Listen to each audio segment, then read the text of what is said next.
ஆசீர்வாதம் கொடுக்கப்பட்ட இந்த மாலை வேளையாண்டவரே எங்களை யாவரையும் தாழ்த்துடைய கருத்துல ஒப்பு கொடுத்து நாங்கள் ஜெபிக்கிறோண்டவரே. ஏசப்பா இந்த நாளை கூட தகப்படி ஆண்டவரே உமக்கு சோதரிக்க எங்களை இம்மட்டம் பாதுகாத்து வழிநடத்தி வந்த உங்களுடைய கிருபைக்காக உமக்கு நன்றி ஆண்டவரே. ஏசப்பா உமக்கு சோதரிக்கிற ராஜா உமக்கு சோதரிக்கிறண்டவரே. இந்த நாள் முழுவதும் எங்களை கண்ணினிமை போல பாதுகாத்து இம்மட்டங்களை வழிநடத்தி வந்த கிருபைக்காக உமக்கு நன்றி ஆண்டவரே.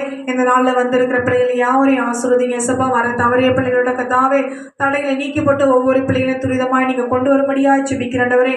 பிள்ளைகளை வரவிடாதபடி அப்பா பிசாசனம் தடை செய்கிற கத்தாவை தடைகள் எல்லாம் நீக்கிறஜா. பிள்ளைகளை பிசாசனம் வஞ்சிக்காத பிடிக்கப்பா உமக்கு சோதரிக்கிறண்டவரே. ஒவ்வொரு பிள்ளைகளும் துரிதமாய் கத்தாவை ஏசப்பா உடைய சமூகத்துல வர நீங்க உதவி செய்யும்படியா ஜெபிக்கிறண்டவரே. இந்த நாளில் ஏசப்பா நாங்கள் கற்றுக் கொடுக்கிற வேத பாடங்களையும் பாடல்களையும் ஏசப்பா இருதயத்துல பதித்து தகப்பனே உமக்கு கீழ்ப்படிந்து நடக்கிற பிள்ளைகளாக நீங்க மாற்றுங்க ராஜா. உமக்கு சோதரிக்கிற நல்ல ஞானத்தையும் ஒழுக்கத்தையும் கொடுத்து ஏசப்பா உமக்கு சோதரிக்கிறண்டவரே. உமக்கு பிரியமான பிள்ளைகளாக நீங்க மாற்றும்படியா ஜெபிக்கிறாங்க தாவே. தொடக்கம் முதல் முடிவரை ஏசப்பா நீரே பொறுப்பெடுத்து கொள்ளுகிறாச்சா உமக்கு சொத்திரிக்கிறண்டவரே. அப்பா உமக்கு சொத்திரிக்கணும் அந்த பிள்ளைகள் நிமித்த குடும்பங்களையும் ஆசீர்வதிங்க. தொடர்ந்து பாதுகாத்துக் கொள்ளுங்க ஏசப்பா. ஆசீர்வதிங்க. இயேசுவின் மூலம் ஜெபிக்கிற நல்ல பிதாவே.